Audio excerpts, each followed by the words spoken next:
Yeah. So, the main thing with USC is the Trojans have not beaten a good team yet this season. San Jose State, not a good team. Colorado, not a good team. Washington State, Washington State's played better of late, but still not really all that good a team. So we're still waiting for like a real quality win in late October.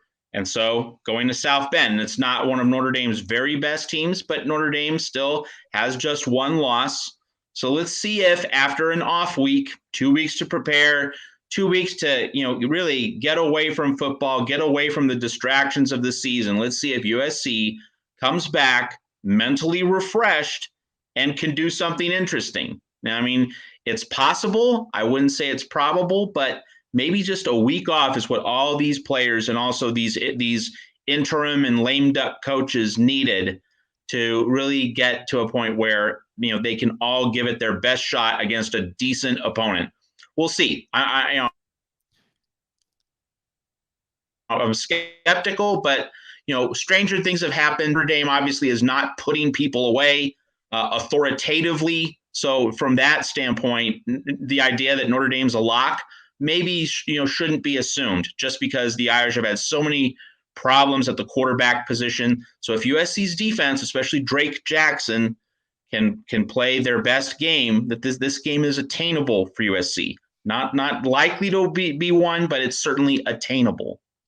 Considering what we saw out of USC in 2020, which was not a dominant football team by any stretch, but they won the games to, of course, get to the Pac-12 championship game undefeated in a short season, and because of the talent that is dictated by the recruiting rankings and so forth and so on, I don't think that the biggest USC detractors coming into the season could have predicted, sure, that they would not win the division. Yes, we thought it would be a very competitive situation with Arizona State, Utah, and UCLA. But to be a couple weeks removed from the last game of October, so we still have 2 games left in October, and USC's out of the race, done. Utah's at 3-0, USC's at 2-3. They basically cannot win the division, already eliminated mid-October.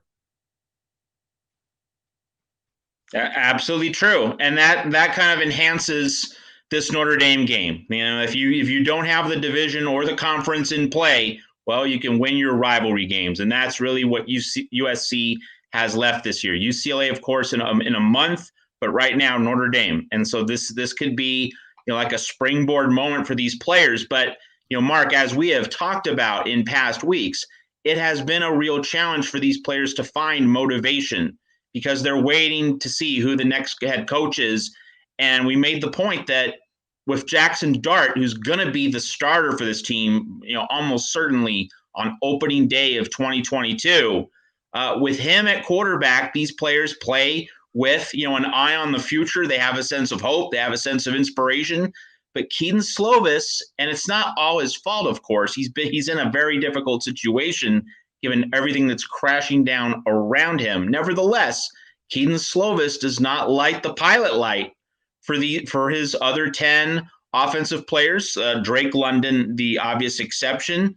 He's going to be there no matter what. But for the roster in general, for the offense in general, Keaton Slovis, because people know he's not going to be with USC next season, there just isn't that extra juice in terms of, hey, let's play for our future. Slovis isn't doing that. Jackson Dart offers the possibility that could happen. So USC could find motivation, but we'll see. And it's appropriate to be skeptical of whether this team will find that inner motivation. You can make all the speeches in the world as a coach. I'm sure Dante Williams, as interim coach, he's tried 7 million different ways to get his team to be inspired. But, the circumstances being what they are, I understand it. Like if I was a 20-year-old athlete, I'd be kind of just waiting for the new coach, see what's up, or maybe considering life in the transfer portal, playing somewhere else, at least until I know who the next coach is. And so it's really been hard for this team to make that emotional investment, and we're just going to have to see what these players have inside them against Notre Dame. Yeah, I would think that the motivation would be especially difficult for the mid-level player, the guy that's fairly comfortable in a position, but he doesn't have NFL aspirations necessarily, although those guys are few and far between, especially at a place like USC. But I mean, immediate NFL aspirations, that those high-end guys that are playing for draft position can say, hey, this thing's come off the rails. I'm not going to be here, but I could be laser focused for my own monetary value at the NFL draft coming up. So that could become the motivation.